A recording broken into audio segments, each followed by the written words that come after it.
respect for God. I mean, we are disrespectful. You're going to pay God some money to go to heaven. That ain't this cold. You know, what you think God's going to tell you? Didn't they say, render to Caesar that which is Caesar? Right. But did God make money? The answer is no. So how could you buy yourself in heaven with some of it? So when I collected the money, I got this great big idea. That money in your pocket. So when I got in the back of the room with the money, I started doing this. And the preacher is a white man from South Africa named Pooley. He happens to come in the room and said, "What do you think you're doing?" Well, let me tell you something. Nobody intimidates me. Not even God or the devil. Nobody intimidates me. I said, "What did you say?" What do you think I'm doing? I am relieving you of one more sin. I walked out of the church with the money. Well, instead of God chastising me, why did God chose me to be a healer? Because God knew I did the right thing. You take that money. That was the little boy then. That's the little boy now. I have no respect for what? Unjust. That is not just, because there are some little people in the community who would like to go to church, but they don't have any money. And it's embarrassing. Well, Miss Marie Syndrome, you have a gold star. You gave $500 last year, or last month.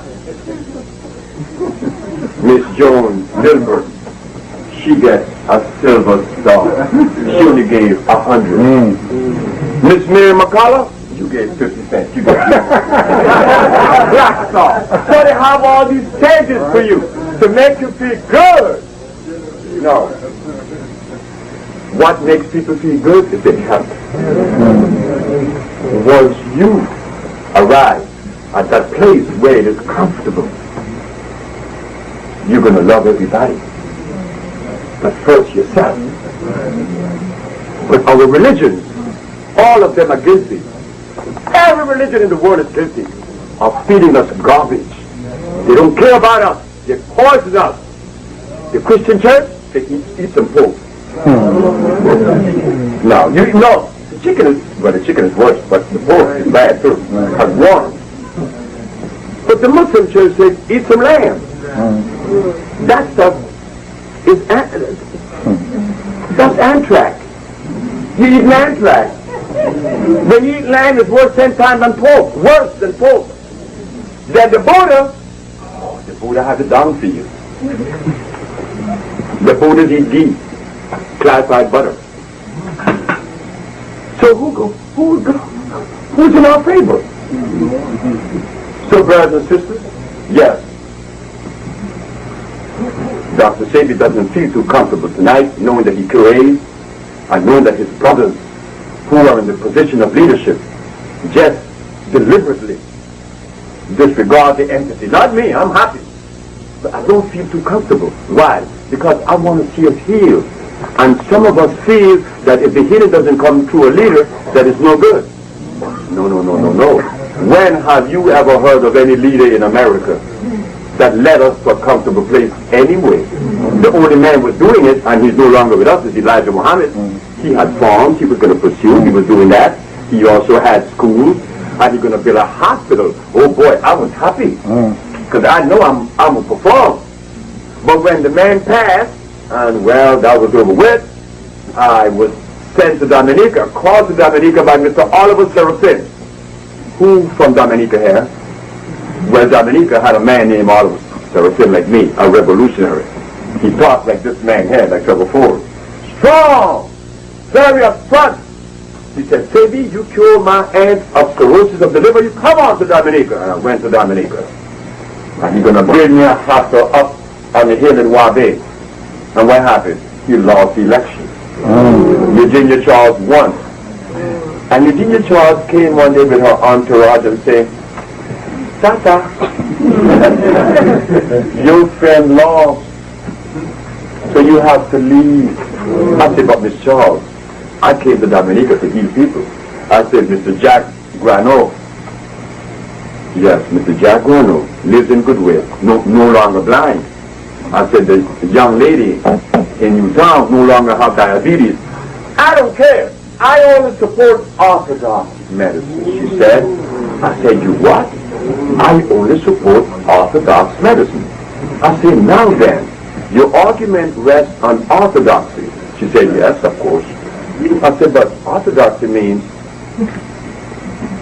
following the established premise, not violating it. You say that you support orthodox medicine. Is Hippocrates the father of medicine? She said, yes. Did he use herbs or chemicals? When she saw the drip, she got the drip because she's going to leave anyway. Nah, you're going to leave anyway. I said, thank you. So she kicked me out. I went to St. Croix. They used to take feces in bags and throw it at my place in St. Croix. The people in St. Croix told me I was a liar. There was only one person in St. Croix that saw me stressed. I was about to cry. Of course I was. I felt useless among my brothers.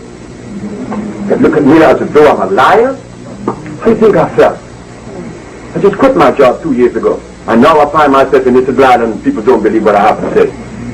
So this one woman named Cleophas Bennett from St. Croix came out of her store that afternoon and said, young man, come here. I said, yes, ma'am.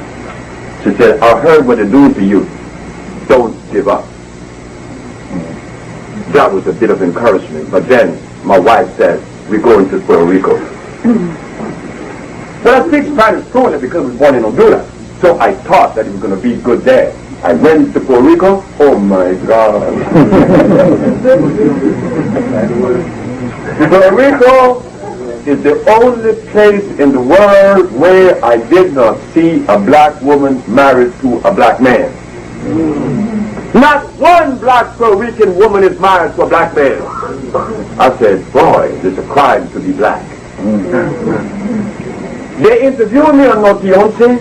They interviewed me on IntraCellular. Not one Puerto Rican came. But I was doing my business with you in Washington and in New York, and I live in Puerto Rico. So it's been an uphill, isn't it?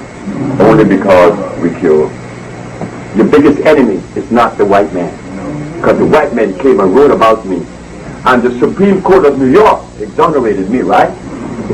But how come the black leader doesn't do it? How come Oprah doesn't do it? You know what we should do? I tell you what we should do. Just form a committee and write these leaders a letter from your community, because you have that right. They place themselves as leaders, right? Well, could they be questioned? Should they be questioned? Well, let us do it together. Let's write them a letter. We're going to form a family because we need to heal each other. And I'm going to see that we are healed. Because in this box, where it is.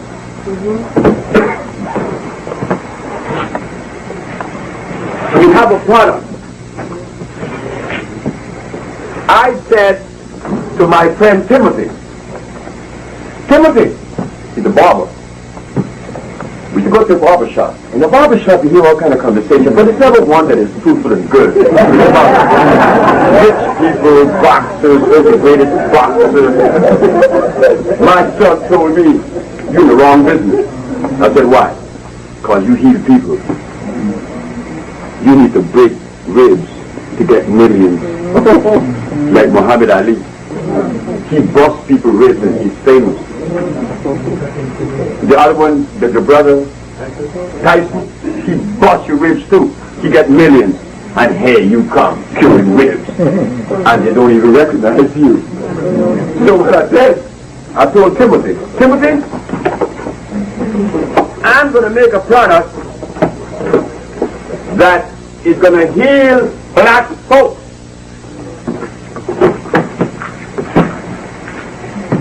And I'm not going to charge what they charge me. When I went to my healer, he charged me $2,000.